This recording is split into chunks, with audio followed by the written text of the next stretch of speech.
से बिछौना लेके रहिले लगही उन्हें रहता हमारे जनी मत हो गेला राजा रोजे सुते के संगही एही से बिछौना लेके रहिले लगही हे बोले के द्वार पर अपने ही चार गो धक्का के बरस ढेर जन मवला त तू ही बाझाव ना खेलई है पड़ोसी हो पैदा करे के जिम्मा तो हर बात बोला के पोसी हो तू ही बताओ ए बोलनुआ के बात दोषी हो साले साले खाली जन्म आई बाबा के करा के दोषी हो तू ही बताओ हम सैया में के बात दोषी हो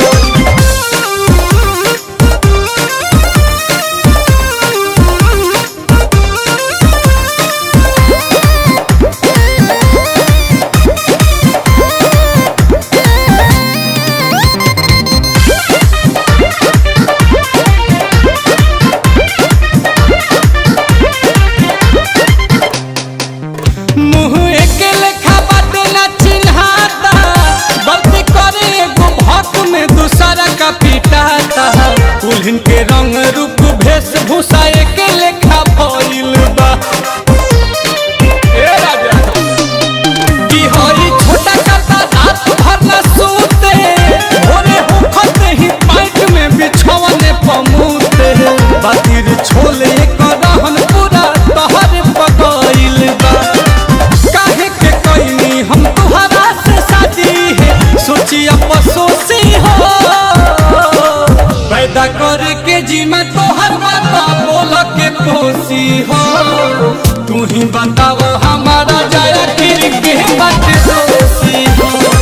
साले साले खाली जन्म ही बता के करा के पोसी हो तू ही बताओ हमारा जाया फिर के बात दोषी हो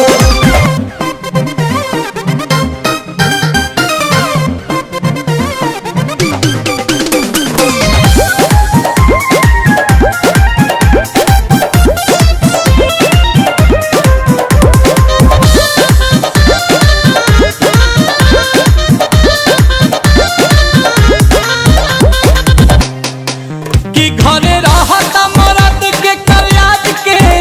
बड़ा काम के न काज के तू दुश्मन अनाज के ए नील कमल आशुतोष बानी किस्मत के झोंकत हो कि एगो माने ता तू सारा का चिल्लाला अति सारा का तो दिन भर में 3 बे भूखाला दुआरा पर काहे एगो लग हर तू गाय में खड़ा खत हो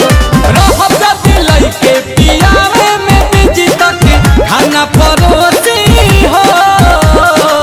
पैदा करे के जिम्मा तो हर बात बोला के पोसी हो तू ही बताओ ए बोलनुआ के बात दोषी हो साले साले खाली जन्म आई बाबा के करा के पोसी हो तू ही बताओ हम सैया में के बात दोषी हो आज के बाद 3 गो तहार